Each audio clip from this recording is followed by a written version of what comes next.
ಈ ಜಿಬಿಎಗೆ ಚುನಾವಣೆ ನಡೆದು ಹತ್ತತ್ರ 6ನೇ ವರ್ಷಕ್ಕೆ ಕಾಲಿಡ್ತಾ ಇದೆ. ಸಂವಿಧಾನದ 74ನೇ ತಿದ್ದುಪಡಿ ಪ್ರಕಾರ 6 ತಿಂಗಳಿಗಿಂತಲೂ ಹೆಚ್ಚು ಕಾಲ, ಒಂದು ದಿನ ಅಂದ್ರೆ 180 ದಿನಗಳಿಗೂ ಹೆಚ್ಚು ಕಾಲ ಅಧಿಕಾರಿಗಳ ಕೈಯಲ್ಲಿ ಆಡಳಿತ ಇರೋದಿಲ್ಲ. ಇದು ಪ್ರಜಾಪ್ರಭುತ್ವ ವ್ಯವಸ್ಥೆ. ಮುಖ್ಯಮಂತ್ರಿಗಳು, ಸರ್ಕಾರಗಳು ಚೇಂಜ್ ಆಗ್ತಾ ಇದೆ, ಆದ್ರೆ ಜಿಬಿಎ ಚುನಾವಣೆ ನಡೆಸೋದಕ್ಕೆ ಮಾತ್ರ ಸರ್ಕಾರಗಳು ಮೀನಾಮೇಷ ಎಣಿಸ್ತಾ ಇದೆ. ಇದು ನಿರಂತರವಾಗಿ ಬೇರೆ ಯಾವುದೇ ಭಾಗದಲ್ಲಿ, ದೇಶದ ಯಾವುದೇ ಭಾಗದಲ್ಲೂ ಆಗದೇ ಇರುವಂತ ಅನ್ಯಾಯ ರಾಜ್ಯದಲ್ಲಿ ಆಗ್ತಾ ಇರ್ತಕ್ಕಂಥದ್ದು. ಅದಕ್ಕೆ ಎಲ್ಲ ಪಕ್ಷಗಳು ಅದಕ್ಕೆ ಸಮಾನ ಹೊಣೆಗಾರರಾಗಿವೆ. 2026 ಸೆಪ್ಟೆಂಬರ್ 10ಕ್ಕೆ 6 ವರ್ಷ ಸಂಪೂರ್ಣ ಆಗುತ್ತೆ. ಜನಪ್ರತಿನಿಧಿಗಳ ಆಡಳಿತ ಮುಗಿದು ಆಡಳಿತಾಧಿಕಾರಿಗಳ ಅಧಿಕಾರ ರಚನೆ ಮಾಡಕ್ ಮುಂಚೆ ಆರ್ಥಿಕ ತಜ್ಞರು ಸ್ವತಃ ತಮ್ಮ ಬೆನ್ನನ್ನು ತಾವೇ ತಟ್ಕೊಡ್ತಾ ಇದ್ದಂತ ಸಿದ್ದರಾಮಯ್ಯ ವಾಸ್ತವವಾಗಿ 5 ನಗರ ಪಾಲಿಕೆಗಳು ಬೇಕಾಗಿದ್ದಂಥದ್ದು 6450ಕ್ಕೂ ಹೆಚ್ಚು ಅಧಿಕಾರಿ ನೌಕರರು. ಪಾಲಿಕೆ ವ್ಯಾಪ್ತಿಯಲ್ಲಿ ಸಂಗ್ರಹ ಹಾಗೂ ಆಸ್ತಿ ತೆರಿಗೆಗಿಂತಲೂ ಹೆಚ್ಚು ಪಾಲು ಕೇವಲ ಅಧಿಕಾರಿ ನೌಕರರ ವೇತನಗಳಿಗೆ ಅಂತಾನೆ ಖರ್ಚು ಮಾಡಬೇಕಾದಂಥದ್ದು ಪೌರ ಕಾರ್ಮಿಕರ ವೇತನವನ್ನು ಹೊರತುಪಡಿಸಿ. SIR ಪ್ರಕ್ರಿಯೆ ಪ್ರಾರಂಭ ಆಗ್ಲಿಕ್ಕೆ ಮುಂಚೆ ಜುಲೈ 28ನೇ ತಾರೀಕು ಮಧ್ಯರಾತ್ರಿ 12 ಗಂಟೆ ತನಕ 5 ಪಾಲಿಕೆಗಳ ವ್ಯಾಪ್ತಿಯಲ್ಲಿರ್ತಕ್ಕಂಥ ಮತದಾರರ ಸಂಖ್ಯೆ 1,03,00,000 ಇದೆ. 29ನೇ ತಾರೀಕು ಜುಲೈ 29 ಪ್ರಾರಂಭ ಆಗಿ ಅಂದ್ರೆ ಮಧ್ಯರಾತ್ರಿ ಕಳೆದು 1ನೇ ಸೆಕೆಂಡ್ 0 ಆಗಿದೆ.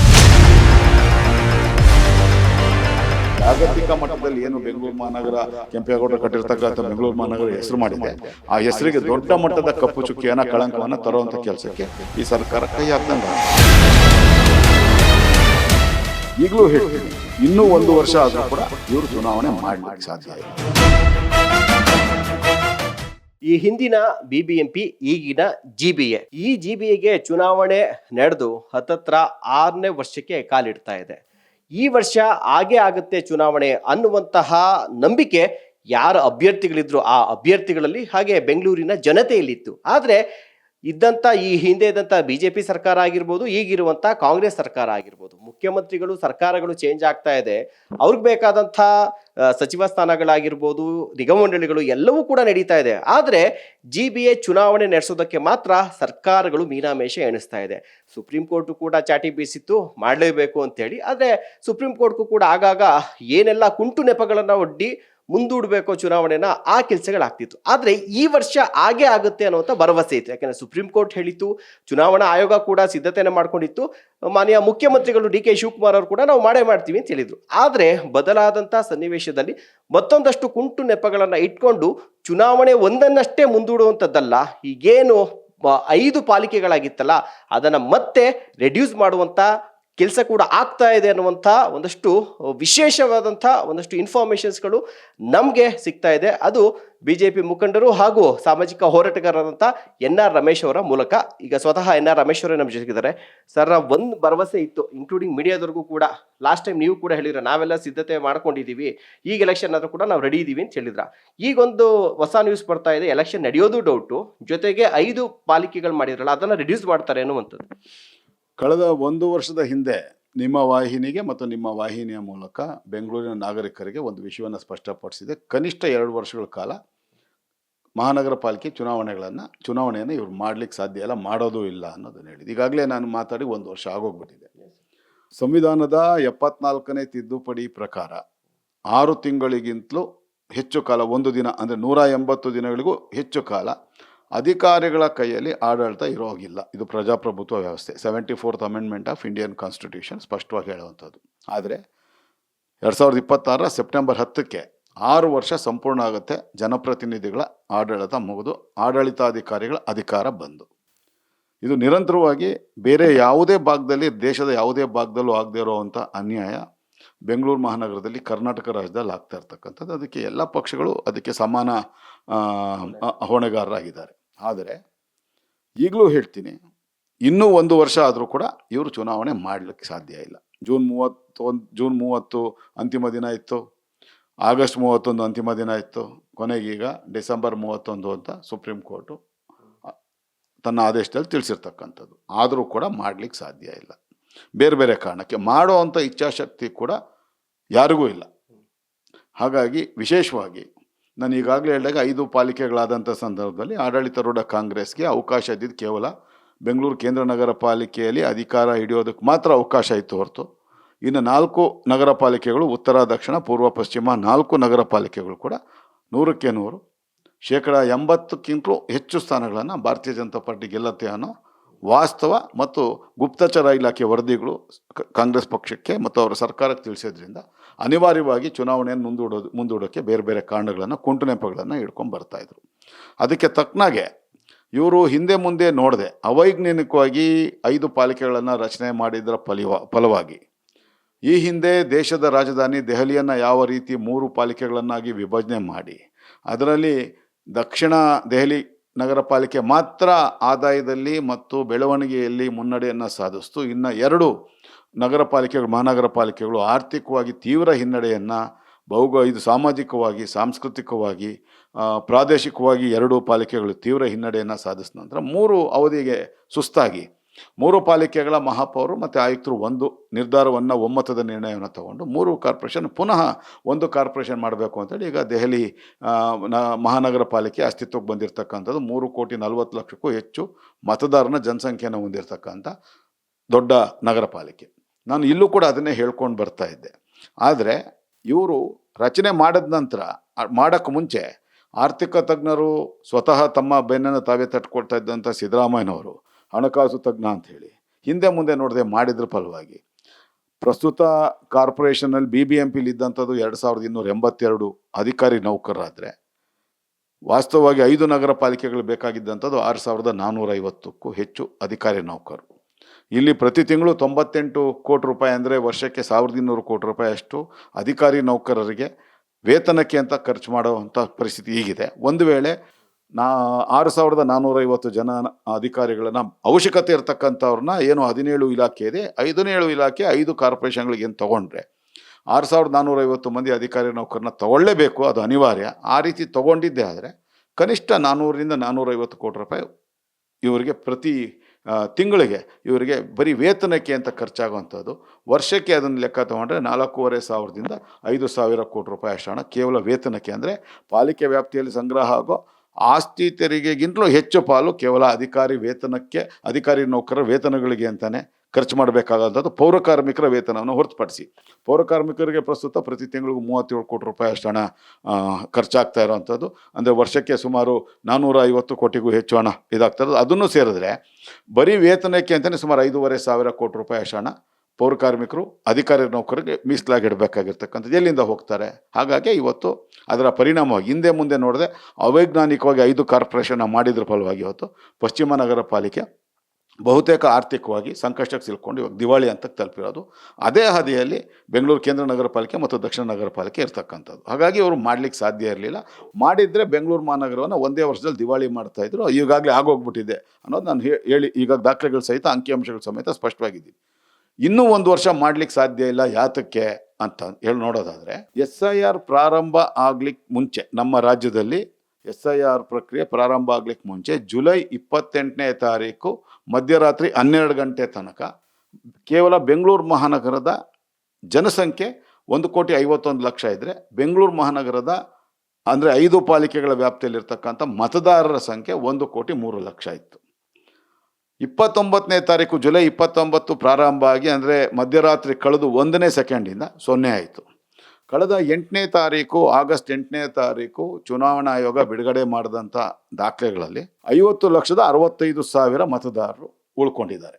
ಮಿಕ್ಕದವ್ರು ಎಲ್ಲೋದ್ರು ಅಂತಂದು ಎಲ್ಲೂ ಹೋಗಿಲ್ಲ. ಅದರಲ್ಲಿ ನಮ್ಮನ್ನ ಅಗಲಿರ್ತಕ್ಕಂಥವ್ರು, ತೀರ್ಕೊಂಡಿರ್ತಕ್ಕಂಥವ್ರನ್ನ ಹಾಗೆ ಉಳಿಸ್ಕೊಂಡಿದ್ದೀವಿ ಸುಮಾರು 4 ಲಕ್ಷ ಹೊರತುಪಡಿಸಿದ್ರೆ ಮಿಕ್ಕದವ್ರು ಎಲ್ಲೋದ್ರು ಅಂದರೆ ಕಳೆದ 3 ವರ್ಷಗಳ ಅವಧಿಯಲ್ಲಿ ದೇಶದ ಬೇರೆ ಬೇರೆ 11 ರಾಜ್ಯಗಳಲ್ಲಿ ನಡೆದಿರ್ತಕ್ಕಂಥ ಚುನಾವಣೆಗಳಲ್ಲಿ ಅಂತಂದರೆ ಬಿಹಾರ, ಪಶ್ಚಿಮ ಬಂಗಾಳ, ಮಹಾರಾಷ್ಟ್ರ, ಹಾಗೆ ಇದು ತಮಿಳುನಾಡು, ಪುದುಚೇರಿ, ಕೇರಳ, ಆಂಧ್ರ ಪ್ರದೇಶ, ತೆಲಂಗಾಣ, ಅಸ್ಸಾಮು ಸೇರಿದಾಗೆ ಈ 11 ರಾಜ್ಯಗಳಲ್ಲಿ ತಮ್ಮ ಮತವನ್ನು ಹಾಕಿ ಅಂದರೆ ಮತದಾನವನ್ನು ಮಾಡಿ ಬೆಂಗಳೂರಿನಲ್ಲಿ ನೆಲೆಸಿರ್ತಕ್ಕಂಥ, ಯಾಕಂದರೆ ಮೆಟ್ರೋಪಾಲಿಟನ್ ಸಿಟಿ ಬೇರೆ ಬೇರೆ ರಾಜ್ಯಗಳಿಂದ ಬಂದಿರತಕ್ಕಂಥ ಇಲ್ಲಿ ನೆಲೆಸಿರ್ತಕ್ಕಂಥವ್ರ ಸಂಖ್ಯೆ 40%ಕ್ಕಿಂತ ಹೆಚ್ಚಿರುವಂಥದ್ದು. ಬೆಂಗಳೂರಿನ ಒಟ್ಟು ಜನಸಂಖ್ಯೆ ಪೈಕಿ 40%ಕ್ಕಿಂತ ಹೆಚ್ಚಿನ ಹೊರ ರಾಜ್ಯದಿಂದ ಬಂದಿರತಕ್ಕಂಥವ್ರು. ಅವರವರ ಮೂಲ ರಾಜ್ಯಗಳಲ್ಲಿ ಮೂಲ ಸ್ಥಾನಗಳಲ್ಲಿ ನಡೆದಿರ್ತಕ್ಕಂಥ ಚುನಾವಣೆ ಪ್ರಕ್ರಿಯೆಯಲ್ಲಿ ಭಾಗಗೊಂಡು ಅಲ್ಲಿ ಮತದಾನವನ್ನು ಚಲಾವಣೆ ಮಾಡಿ ಬಂದಿರೋದ್ರಿಂದ ಸಹಜವಾಗಿಯೇ ಈ ದೇಶದ ಸಂವಿಧಾನ ಹೇಳುವಂಥದ್ದು ಒಬ್ಬ ನಾಗರಿಕನಿಗೆ ಒಂದು ಚುನಾವಣೆ, ಲೋಕಸಭೆ ಚುನಾವಣೆ ಒಂದು ಭಾಗದಲ್ಲಿ, ವಿಧಾನಸಭೆ ಚುನಾವಣೆಗೆ ಒಂದು ಕಡೆ ಮಾತ್ರ ವೋಟ್ ಮಾಡಲಿಕ್ಕೆ ಸಾಧ್ಯ. ಎಲ್ಲ ರಾಜ್ಯಗಳಲ್ಲಿ ಹೋಗಿ ಮಾಡ್ಕೊಂಡು ಬರ್ಲಿಕ್ಕೆ ಸಾಧ್ಯ ಇಲ್ಲ. ಹಾಗಾಗಿ ಅಂಥವರ ಮತದಾನದ ಹಕ್ಕನ್ನು ತೆಗೆದಿದ್ದಾರೆ. ಸಹಜವಾಗಿ ಅದು ಸಹಜ ನ್ಯಾಯಯುತವಾಗಿರ್ತಕ್ಕಂಥದ್ದು. ಅದಕ್ಕೆ ಯಾರು ಕೂಡ ಚಕಾರ ಎತ್ತೋದಕ್ಕೆ ಸಾಧ್ಯ ಇಲ್ಲ. ಹಾಗಾಗಿ 1,03,00,000 ಮತದಾರರನ್ನು ಹೊಂದಿರತಕ್ಕಂಥ ಬೆಂಗಳೂರು ಮಹಾನಗರದ ಮತದಾರರ ಸಂಖ್ಯೆ ಆಗಸ್ಟ್ 8ನೇ ತಾರೀಕಿಗೆ ಅದು 50,65,000.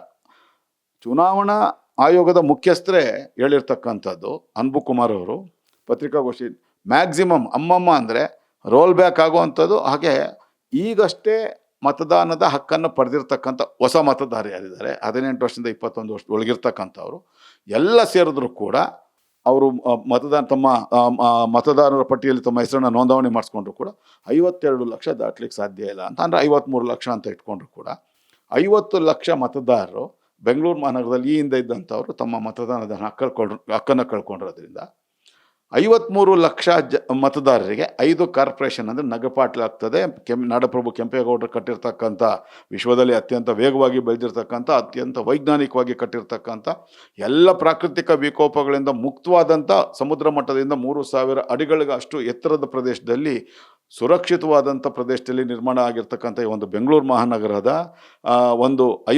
ಈ ಒಂದು ನಗರವನ್ನು 5 ಕಾರ್ಪೊರೇಷನ್ ಆಗಿ ತಲಾ 10 ಲಕ್ಷ 11 ಲಕ್ಷ ಮತದಾರರು ಹೊಂದಿರತಕ್ಕಂಥ 5 ಕಾರ್ಪೊರೇಷನ್ ಮಾಡಿದ್ರೆ ಯಾವುದೇ CMC ಅಥವಾ TMCಗಿಂತಲೂ ಕಡಿಮೆ ಮಟ್ಟದ ನಗರ ಆಗುತ್ತೆ. ಅಲ್ಲಿಗೆ ಜಾಗತಿಕ ಮಟ್ಟದಲ್ಲಿ ಏನು ಬೆಂಗಳೂರು ಮಹಾನಗರ ಕೆಂಪೇಗೌಡರು ಕಟ್ಟಿರ್ತಕ್ಕಂಥ ಬೆಂಗಳೂರು ಮಹಾನಗರ ಹೆಸರು ಮಾಡಿದೆ, ಆ ಹೆಸರಿಗೆ ದೊಡ್ಡ ಮಟ್ಟದ ಕಪ್ಪು ಚುಕ್ಕಿಯನ್ನು, ಕಳಂಕವನ್ನು ತರುವಂಥ ಕೆಲಸಕ್ಕೆ ಈ ಸರ್ಕಾರ ಕೈ ಹಾಕ್ದಂಗೆ ಆಗುತ್ತೆ. ಹಾಗಾಗಿ ಈ ಒಂದು ಬೆಂಗಳೂರು ಮಹಾನಗರವನ್ನು ಪ್ರತಿನಿಧಿಸ್ತಾ ಇರ್ತಕ್ಕಂಥ ಪ್ರಭಾವಿ ಸಚಿವರು ಕಳೆದ ಸಚಿವ ಸಂಪುಟದಲ್ಲಿ ನೇರವಾಗಿ ಮುಖ್ಯಮಂತ್ರಿಗಳು ಒಂದು ಪತ್ರವನ್ನು ಕೊಟ್ಟಿದ್ದಾರೆ. 2 ಕಾರ್ಪೊರೇಷನ್ ಮಾಡೋದು ಸೂಕ್ತ, ಇಲ್ಲ ಅಂದರೆ ಇದು CMC ಮಟ್ಟಕ್ಕೆ ಇಳಿಯುತ್ತೆ. ಬೆಂಗಳೂರು ಉತ್ತರ ನಗರ ಪಾಲಿಕೆ ಮತ್ತು ಬೆಂಗಳೂರು ದಕ್ಷಿಣ ಮಹಾನಗರ ಪಾಲಿಕೆ ಅಂತ ಮಾಡೋದೇ ಸೂಕ್ತ ಅಂತ ಹೇಳಿ ಆ ಅಭಿಪ್ರಾಯವನ್ನು ಆ ಸಚಿವ ಸಂಪುಟದಲ್ಲಿದ್ದವರು ಎಲ್ಲರೂ ಒಪ್ಕೊಂಡಿದ್ದಾರೆ.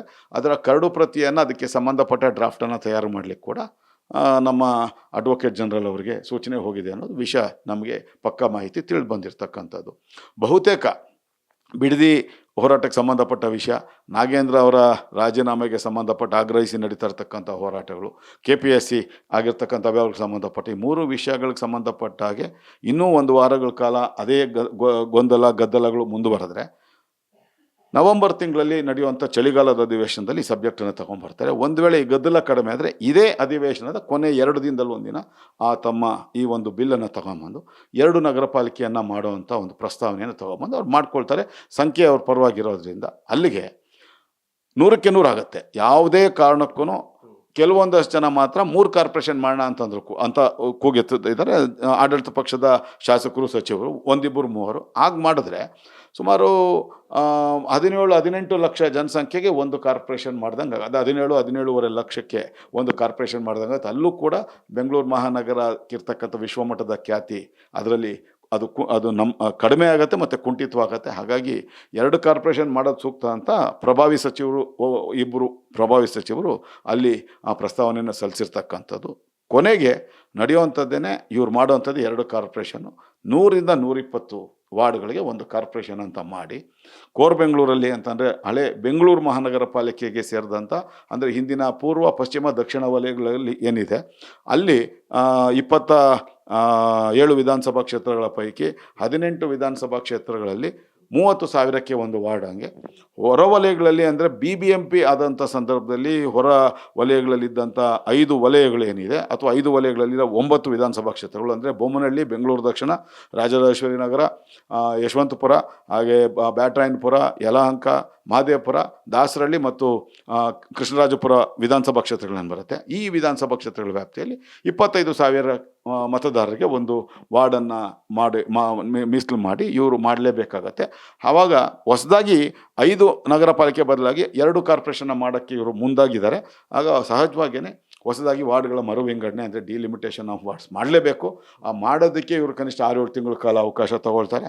ಅದಾದ ನಂತರ ಅದಕ್ಕೆ ಆಕ್ಷೇಪಣೆಗಳನ್ನು ಅರ್ಜಿಗಳನ್ನು ಆಹ್ವಾನ ಮಾಡ್ತಾರೆ. 1 ತಿಂಗಳ ಸಮಯಾವಕಾಶ ಇರುತ್ತೆ, ಅಲ್ಲಿಗೆ 7 ತಿಂಗಳಾಗುತ್ತೆ. ಅಂತಿಮ ಅಧಿಸೂಚನೆ ಹೊಡೆಯೋಷ್ಟರೊಳಗೆ 8 ತಿಂಗಳಾಗ್ತದೆ. ಅಂತಿಮ ಅಧಿಸೂಚನೆ ವಾರ್ಡ್ ಮರು ವಿಂಗಡಣೆಗೆ ಸಂಬಂಧಪಟ್ಟಾಗೆ ಆದ ನಂತರ ವಾರ್ಡ್ ಮೀಸಲಾತಿ ಪಟ್ಟಿಯನ್ನು ಇವರು ಬಿಡುಗಡೆ ಮಾಡಬೇಕಾಗತ್ತೆ. ಅದಕ್ಕೆ 1 ತಿಂಗಳ ಕಾಲಾವಕಾಶ ಆಕ್ಷೇಪಣೆಗಳಿಗೆ.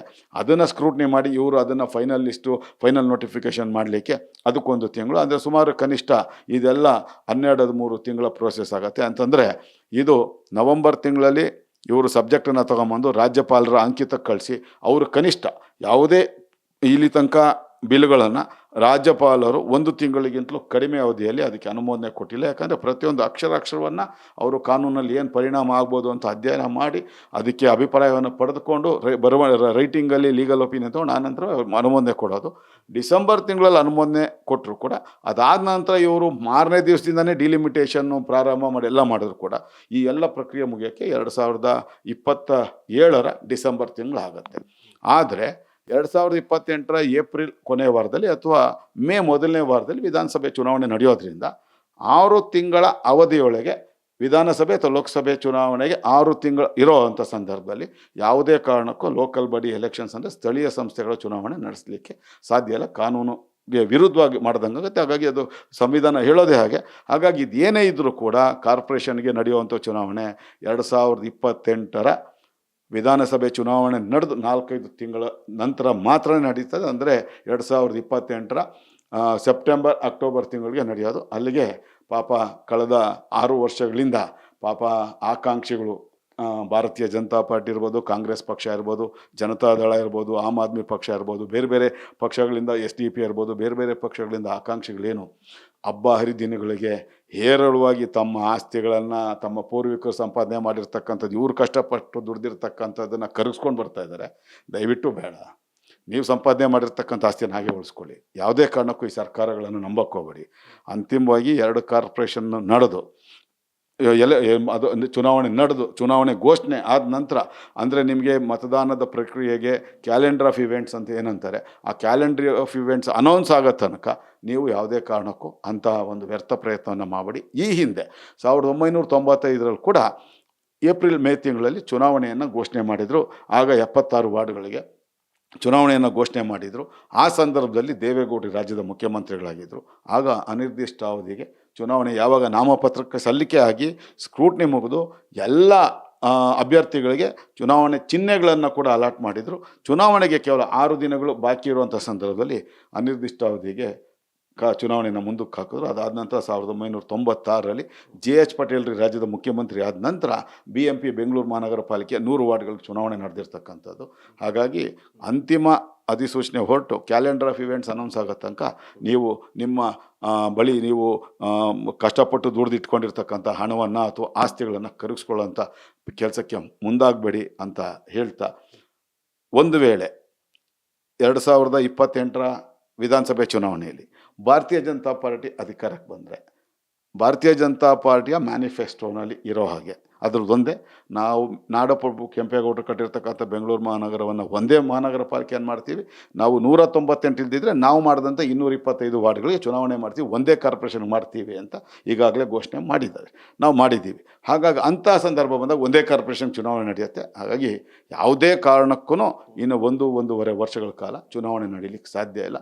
ಹಾಗಾಗಿ ಎಲ್ಲ ಪಕ್ಷಗಳ ಆಕಾಂಕ್ಷಿಗಳು ತಮ್ಮ ಕಷ್ಟಪಟ್ಟು ದುಡ್ದಿರ್ತಕ್ಕಂಥ ತಾವು ದುಡ್ದಿರ್ತಕ್ಕಂಥ ಅಥವಾ ತಮ್ಮ ಪೂರ್ವಿಕರು ದುಡ್ದಿರ್ತಕ್ಕಂಥ ಸ್ಥಿರಾಸ್ತಿಗಳನ್ನಾಗಲಿ ಅಥವಾ ಚರಾಸ್ತಿಗಳನ್ನಾಗಲಿ ಅಥವಾ ನಗದನ್ನಾಗಲಿ ವ್ಯರ್ಥ ಪೋಲು ಮಾಡಿಕೊಳ್ಳದೆ ನೀವು ಸುಮ್ಮನೆ ಸಾರ್ವಜನಿಕರ ಜೊತೆ ಸಂಪರ್ಕದಲ್ಲಿರಬೇಕು. ಅವರಿಗೆ ಅವಶ್ಯಕತೆ ಇರತಕ್ಕಂಥ ಸೇವೆಗಳನ್ನು ನಿಮ್ಮ ದೂರವಾಣಿಗಳ ಮೂಲಕ ನಿಮ್ಮ ಪತ್ರಗಳ ಮೂಲಕ ಮಾಡಿಸ್ಕೊಡೋವಂಥ ಕೆಲಸವನ್ನು ಮಾಡಬೇಕು. ವ್ಯರ್ಥವಾಗಿ ನಿಮ್ಮ ಹಣವನ್ನು ಖರ್ಚು ಮಾಡ್ಕೋಬೇಡಿ. ಯಾವ ಕಾರಣಕ್ಕೂ ಚುನಾವಣೆ ನಡೀಲಿಕ್ಕೆ ಸಾಧ್ಯ ಇಲ್ಲ ಅನ್ನೋದು ಅಂಕಿಅಂಶಗಳ ಸಮೇತ ನಾನು ಹೇಳಿದ್ದೇನೆ. ಅದೀಗ ಕೋರ್ಟ್ಗೆ ಏನು ಸರ್, ಇವರು ಈಗ SIR ವಿಚಾರ ಇದೆಯಲ್ಲ, ಇದನ್ನೇ ಕೋರ್ಟ್ ಮುಂದೆ ಪ್ರೆಸೆಂಟ್ ಮಾಡ್ತಾರಾ? ಕೋರ್ಟ್ ಒಪ್ಪುತ್ತಾ ಅದನ್ನ? ಇಲ್ಲ, ಈಗ ಅವರು ಮುಂದೆ ಇಡುವಂಥ ವಿಷಯ ಏನು ಅಂತಂದರೆ SIRದು ಆಗೋಯ್ತು, SIRದು ಈಗ ಮುಗಿದೋಯ್ತು. ಇನ್ನು ಅದನ್ನ ನೆಪ ಹೇಳಲಿಕ್ಕೆ ಸಾಧ್ಯ ಇಲ್ಲ. ಈ ಚುನಾವಣೆ ತಯಾರಿಗೆ ನಮಗೆ 60,000 ಜನ ಸಿಬ್ಬಂದಿ ಬೇಕು ಎಲ್ಲ ಹೇಳಿದರು, ಇನ್ನು ಅದಕ್ಕೇನು ಅಡೆತಡೆ ಇಲ್ಲ. ಆದರೆ ಇವ್ರಿಗಿರ್ತಕ್ಕಂಥದ್ದು ದೆಹಲಿ ಮಹಾನಗರ ಪಾಲಿಕೆ ಉದಾಹರಣೆಯನ್ನು ಇಟ್ಕೊಂಡು ಬೃಹನ್ ಮುಂಬೈ ಮಹಾನಗರ ಪಾಲಿಕೆಯ ಉದಾಹರಣೆಯನ್ನು ಇಟ್ಕೊಂಡು 2 ಕಾರ್ಪೊರೇಷನ್ಗಳು ಮಾಡಿದಾಗ ಒಂದು ಕಾರ್ಪೊರೇಷನ್ ದಿವಾಳಿ ಆಯಿತು, ಮುಂಬೈಯಲ್ಲಿ ಒಂದಾಯಿತು ತಿರ್ಗಾ. ಹಾಗೆ ದೆಹಲಿಯಲ್ಲಿ 3 ಕಾರ್ಪೊರೇಷನ್ ಮಾಡಿದ್ರು, 2 ಕಾರ್ಪೊರೇಷನ್ ದಿವಾಳಿ ಆಯಿತು, 3ನೇ ಅವಧಿಗೆ ಮತ್ತೆ ತಿರ್ಗಾ ಒಂದಾಯಿತು. ಆ ಎಲ್ಲ ಅಂಕಿಅಂಶಗಳನ್ನು ಇಟ್ಕೊಂಡು 5 ಪಾಲಿಕೆಗಳಲ್ಲಿ ಈಗಾಗಲೇ ಪಶ್ಚಿಮ ನಗರ ಪಾಲಿಕೆ ತಲುಪಿರ್ತಕ್ಕಂಥ ಆರ್ಥಿಕ ದಿವಾಳಿಯ ಪರಿಸ್ಥಿತಿಯನ್ನು ಮತ್ತು ಕೇಂದ್ರ ಮತ್ತು ದಕ್ಷಿಣ ಪಾಲಿಕೆಗಳು ತಲುಪ್ತಾ ಇರತಕ್ಕಂಥ ಆರ್ಥಿಕ ದಿವಾಳಿಯ ಪರಿಸ್ಥಿತಿಯನ್ನು ಕೋರ್ಟ್ಗೆ ಅಂಕಿಅಂಶಗಳು ಸಹಿತ ಮನವರಿಕೆ ಮಾಡಿಕೊಡೋರ ಜೊತೆಗೆ ಒಂದು ವೇಳೆ ಚುನಾವಣೆ ನಡೆದ್ರೆ ಇಲ್ಲಿ ಅವಶ್ಯಕತೆ ಜನಪ್ರತಿನಿಧಿಗಳ ಅಧಿಕಾರ ಆಡಳಿತಕ್ಕೆ ಬಂದ ನಂತರ ಇಲ್ಲಿ ಏನು 8 ಸ್ಥಾಯಿ ಸಮಿತಿಗಳು 5 ಪಾಲಿಕೆಗಳಿರ್ತದೆ, ಮಹಾಪೌರು ಉಪಮಹಾಪೌರು ಇರ್ತಾರೆ, ಆಡಳಿತ ಪಕ್ಷ ವಿರೋಧ ಪಕ್ಷದ ನಾಯಕರು ಇರ್ತಾರೆ. ಈ ಎಲ್ಲರಿಗೂ ಒದಗಿಸಬೇಕಾಗಿರ್ತಕ್ಕಂಥ ಸಿಬ್ಬಂದಿ ಮತ್ತು 17 ಇಲಾಖೆಗಳಲ್ಲಿ ಕಡ್ಡಾಯವಾಗಿ ಇವರು ಇವರು ನೇರ ನೇಮಕಾತಿ ಇಲ್ಲದೇ ಇದ್ರೂ ಕೂಡ ಇವರು ಹೊರಗುತ್ತಿಗೆ ಆಧಾರದಲ್ಲಾದರೂ ಇಷ್ಟು ಸಿಬ್ಬಂದಿ ವರ್ಗವನ್ನು ತಗೋಬೇಕು. ಹೇಗೆ ಆದರೂ ಇವರು 400 ಕೋಟಿ ರೂಪಾಯಿಗಿಂತಲೂ ಕಡಿಮೆ ಪ್ರತಿ ವರ್ಷಕ್ಕೆ ಖರ್ಚು ಸಾಧ್ಯನೇ ಇಲ್ಲ. ಹಾಗಾಗಿ ಅಲ್ಲಿ ಪ್ರತಿ ತಿಂಗಳಿಗೆ 400 ಕೋಟಿ ರೂಪಾಯಿಗಿಂತಲೂ ಕಡಿಮೆ ಖರ್ಚು ಸಾಧ್ಯನೇ ಇಲ್ಲ. ಹಾಗಾಗಿ ಅಧಿಕಾರಿ ನೌಕರರ ಅವಶ್ಯಕತೆ ಇರತಕ್ಕಂಥ ಅಧಿಕಾರಿ ನೌಕರರ ನೇಮಕಾತಿಯಿಂದ ಆಗುವಂಥ ಆರ್ಥಿಕ ಸಂಕಷ್ಟ ಏನಿದೆ, ಆ ಒಂದು ಎಕನಾಮಿಕಲ್ ಇಂಬ್ಯಾಲೆನ್ಸ್ ಏನಿದೆ, ಅದನ್ನು ಇವರು ತಿಳಿಸ್ಕೊಳ್ಳೋವಂಥ ಕೆಲಸವನ್ನು ಕೋರ್ಟ್ಗೆ ಮಾಡ್ತಾರೆ. ಆ ಎಲ್ಲ ದಾಖಲೆಗಳನ್ನು ಸಂಗ್ರಹ ಮಾಡೋ ಕೆಲಸಕ್ಕೆ ಈಗಾಗಲೇ ಕಾಂಗ್ರೆಸ್ ಪಕ್ಷ ಈಗಿನ ಸರ್ಕಾರ ಮುಂದಾಗಿದೆ. ಅಂತಿಮವಾಗಿ ಕೋರ್ಟ್ಗೆ ಅದನ್ನು ಮನವರಿಕೆ ಮಾಡಿಕೊಡ್ತಾರೆ. ಒಂದು ವೇಳೆ ಮನವರಿಕೆ ಮಾಡಿಕೊಡೋ ಅವಶ್ಯಕತೆ ಕೂಡ ಇರೋದಿಲ್ಲ. ಅದಕ್ಕೆ ಅಂತಂದರೆ ಒಂದು ಸಾರಿ 5 ಕಾರ್ಪೊರೇಷನ್ ಅಬಾಲಿಷ್ ಆದರೆ ತನ್ನ 5 ಕಾರ್ಪೊರೇಷನ್ ಇವತ್ತೇನಿದೆ ಅದನ್ನು ರಾಜ್ಯ ಸರ್ಕಾರ ಅದನ್ನು ಹಿಂಪಡ್ಕೊಂಡು ರದ್ದು ಮಾಡಿದ್ರೆ ಅಲ್ಲಿಗೆ ಅದು ಮುಗಿದೋಗುತ್ತೆ. ಅದಾದ ನಂತರ ಸುಗ್ರೀವಾಜ್ಞೆ ಹೊರಡಿಸ್ಲಿಕ್ಕೆ ರಾಜ್ಯ ಸರ್ಕಾರಕ್ಕೆ ಯಾವತ್ತು ಅವಕಾಶ ಇದ್ದೇ ಇರುತ್ತೆ. 2 ಕಾರ್ಪೊರೇಷನ್ ಇದೆ ಏನು ಮಾಡ್ತಾ ಇದ್ದೀವಿ ಅಂತ ಅದನ್ನು ಅಸ್ತಿತ್ವಕ್ಕೆ ಹೊಸ ಅಧಿಸೂಚನೆ ತಗೊಂಬಂದರೆ ಆ ಕ್ಷಣದಿಂದನೇ 5 ಪಾಲಿಕೆಗಳ ಬದಲಾಗಿ 2 ಕಾರ್ಪೊರೇಷನ್ನು ಉದ್ಭವ ಆಗ್ತದೆ. ಆ ಕಾನೂನಲ್ಲಿ ಅದಕ್ಕೆ ಅವಕಾಶ ಇರುತ್ತೆ. ಅಬಾಲಿಷ್ ಆದಂಥ ಕಾರ್ಪೊರೇಷನ್ಗೆ ನಮ್ಮ ಕಾನೂನಲ್ಲಿ ಅವಕಾಶ ಇಲ್ಲದಿರೋದ್ರಿಂದ ಆ ಕೆಲಸ 100ಕ್ಕೆ 100 ಈ ಸರ್ಕಾರ ಮಾಡುತ್ತೆ. ಅದಕ್ಕೆ ಎಲ್ಲ ರೀತಿಯ ತಯಾರಿಗಳನ್ನು ಇವ್ರು ಮಾಡ್ಕೊಂಬರ್ತಾಯಿದ್ದಾರೆ. ಆದರೆ ಮೇಲ್ನೋಟಕ್ಕೆ ಸಾರ್ವಜನಿಕ ವೇದಿಕೆಗಳಲ್ಲಿ ಕೋರ್ಟ್ಗೆ ದಿಕ್ಕು ತಪ್ಪಿಸುವಂಥ ಇದರಲ್ಲಿ ಕೋರ್ಟ್ನ ದಿಕ್ಕನ್ನು ತಪ್ಪಿಸುವಂಥ ಬರದಲ್ಲಿ ಕಾರ್ಯಕರ್ತರ ಇವರನ್ನು ನಂಬಿ ಇವ್ರಿಗೋಸ್ಕರ ಕೆಲಸ ಮಾಡಿದಂಥ ಕಾರ್ಯಕರ್ತರ ಜೀವನದ ಜೊತೆ ಚೆಲ್ಲಾಟ ಆಡ್ತಾ ಇದ್ದಾರೆ. ಅಷ್ಟರ ಮಟ್ಟಿಗೆ ಇವರು ನಿಜಕ್ಕೂ ಅಕ್ಷಮ್ಯವಾದಂಥ ತಪ್ಪುಗಳನ್ನು ಮಾಡ್ಕೊಂಡು ಬರ್ತಾ ಇದ್ದಾರೆ. ಕಾರ್ಯಕರ್ತರಿಂದ ಇವರು ಬೆಳೆದಿರ್ತಕ್ಕಂಥದ್ದು. ಆದರೆ ಅಂಥ ಕಾರ್ಯಕರ್ತರಿಗೆ ದೊಡ್ಡ ಮಟ್ಟದ ಅನ್ಯಾಯವನ್ನು 6 ವರ್ಷಗಳಿಂದ ನಿರಂತರವಾಗಿ 2 ಪಕ್ಷ, ನಮ್ಮ ಪಕ್ಷ ಇರ್ಬೋದು ಕಾಂಗ್ರೆಸ್ ಪಕ್ಷ ಇರ್ಬೋದು, ಮಾಡ್ಕೊಂಡು ಬರ್ತಾ ಇದ್ದಾರೆ. ಆದರೆ ಯಾರ್ಯಾರು ಅವಕಾಶವನ್ನು ಅರಸಿ ಅಪೇಕ್ಷಿತರಿದ್ದಾರೆ ಅವರು ಈಗಲಾದರೂ ಎಚ್ಚೆತ್ಕೋಬೇಕು. ನಾನು ಈ ಹಿಂದೆ 1 ವರ್ಷದ ಕೆಳಗೆ ನಿಮ್ಮ ವಾಹಿನಿಯ ಮೂಲಕ ಹೇಳಿದ್ದೆ. ಅದನ್ನು ಇನ್ನೊಂದು ಸಾರಿ ನೀವು ನೋಡಿದಾಗ ನಾನು ಯಾವ ಅಂಕಿಅಂಶಗಳು ಹೇಳಿದೆ ಅದನ್ನು ಸಂಬಂಧಪಟ್ಟಾಗ ಈಗ ಮುಂದಕ್ಕೆ ಹಾಕಿರುವಂಥದ್ದು. ಈಗಲೂ ಕೂಡ ಇದೇ 2 ವಿಷಯಗಳನ್ನು ಇಟ್ಕೊಂಡು ಇವರು ಚುನಾವಣೆಯನ್ನು ಮುಂದಕ್ಕೆ ಹಾಕ್ತಾರೆ. ಅದರಲ್ಲಿ ಯಾವುದೇ ಸಂಶಯ ಇಲ್ಲ ಅಂತ ನಾನು ಹೇಳೋಕ್ಕೆ ಇಷ್ಟಪಡ್ತೀನಿ. ಇದು GBA ಪಾಲಿಕೆ ಕತೆ ಆದರೆ ಈಗ TPZPಗೂ ಪಾಪ ಸುಮಾರು ವರ್ಷದಿಂದ ಕಾಯ್ಕೊಂಡಿದ್ದಾರೆ ಸರ್. ಅವ್ರದ್ದು ಅದೇನಾಗ್ಬೋದು ನೋಡಿ. ಸರಿಯಾದ ಸಮಯಕ್ಕೆ ಜಿಲ್ಲಾ ಪಂಚಾಯಿತಿ, ತಾಲೂಕ್ ಪಂಚಾಯಿತಿ ಮತ್ತು ಪಾಲಿಕೆ ಚುನಾವಣೆಗಳು, ಬೆಂಗಳೂರು ಮಾತ್ರ ಅಲ್ಲ, ಎಲ್ಲ ನಗರ ಪಾಲಿಕೆಗಳು, ಮಹಾನಗರ ಪಾಲಿಕೆಗಳೇನಿದೆ ಚುನಾವಣೆ ನಡೆಸಿದರೆ ಗ್ರಾಮ ಪಂಚಾಯಿತಿಯನ್ನು ಹೊರತುಪಡಿಸಿ ಪ್ರತಿಯೊಂದು ಪಕ್ಷದ ಕನಿಷ್ಠ 6,000 ಜನ ಕಾರ್ಯಕರ್ತರಿಗೆ ಅವಕಾಶ ಸಿಕ್ಕಿರೋದು. ಸೋಲು ಗೆಲುವು ಅವರ ಅದೃಷ್ಟ, ಆದರೆ ಅವಕಾಶ ಸಿಕ್ಕಿರೋದು. ಅಷ್ಟರ ಮಟ್ಟಿಗೆ ಇಷ್ಟು ಅವಕಾಶಗಳನ್ನು ದುರುದ್ದೇಶಪೂರ್ವಕವಾಗಿ ಈ ಆಡಳಿತ ನಡೆಸಿರ್ತಕ್ಕಂಥ ಸರ್ಕಾರಗಳು ಮಾಡೋದ್ರ ಮೂಲಕ ಕಾರ್ಯಕರ್ತರ ಆಸೆಗಳಿಗೆ ತಣ್ಣೀರು ಎರಚುವಂಥ, ಕಾರ್ಯಕರ್ತರು ಕೇವಲ ತಮ್ಮ ಪಕ್ಷದ ಜೀತದಾಳುಗಳು ಅಂತ ಹೇಳಿ ತಿಳ್ಕೊಂಡು ಇವರು ಮಾಡ್ತಾ ಇರ್ತಕ್ಕಂಥದ್ದು. ಇದು ಒಳ್ಳೆಯ ಬೆಳವಣಿಗೆಗಳಲ್ಲ. ಈಗಲಾದರೂ ಎಚ್ಚೆತ್ಕೊಂಡು ಅಂತಿಮವಾಗಿ ಏನಾದರೂ ಮಾಡಿ ಚುನಾವಣೆ ನಡೆಸಿ. ನೀವು 2 ಕಾರ್ಪೊರೇಷನ್ ಮಾಡ್ತೀರಾ, ಒಂದೇ ಕಾರ್ಪೊರೇಷನ್ ಮಾಡ್ತೀರಾ, ಅದಕ್ಕೇನು ಸಮಯಾವಕಾಶ ನೀವು ಕೇಳೋಷ್ಟು ಬೇಕಾಗಿಲ್ಲ.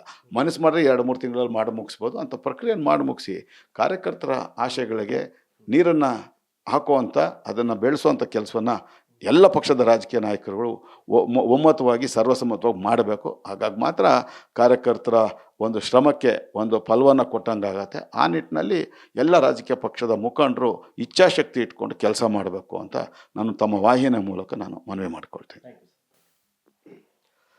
ಕೇಳಿದ್ರಲ್ಲ, ಸವಿಸ್ತಾರವಾಗಿ ಏನು 5 ಪಾಲಿಕೆಗಳ ಚುನಾವಣೆಯನ್ನು ಮಾಡೋದಕ್ಕೆ, 5 ಪಾಲಿಕೆಗಳನ್ನು ಮಾಡೋದಕ್ಕೆ ಟೆಕ್ನಿಕಲಿ ಏನು ಸಮಸ್ಯೆ ಆಗುತ್ತೆ, ಆರ್ಥಿಕವಾಗಿ ಏನು ಸಮಸ್ಯೆ ಆಗುತ್ತೆ, ಕಾನೂನಿನ ಅಡಿಯಲ್ಲಿ ಏನು ಸಮಸ್ಯೆ ಆಗುತ್ತೆ ಅಂಥೇಳಿ ಇದನ್ನು ಮೊದಲಿನಿಂದಲೂ, ಅಂದರೆ ಯಾವಾಗ ಇವ್ರು GBA ಅಂತೇಳಿ ಅವಾಗ ಮಾಡಿದ್ರಲ್ಲ ಆಗಿನಿಂದಲೂ ಕೂಡ ಇದನ್ನು ಸವಿಸ್ತಾರವಾಗಿ ಎಲ್ಲ ಮಾಹಿತಿಯನ್ನು ಎತ್ತಿಕೊಂಡು NR ರಮೇಶ್ ಅವರು ಹೇಳ್ತಿದ್ರು.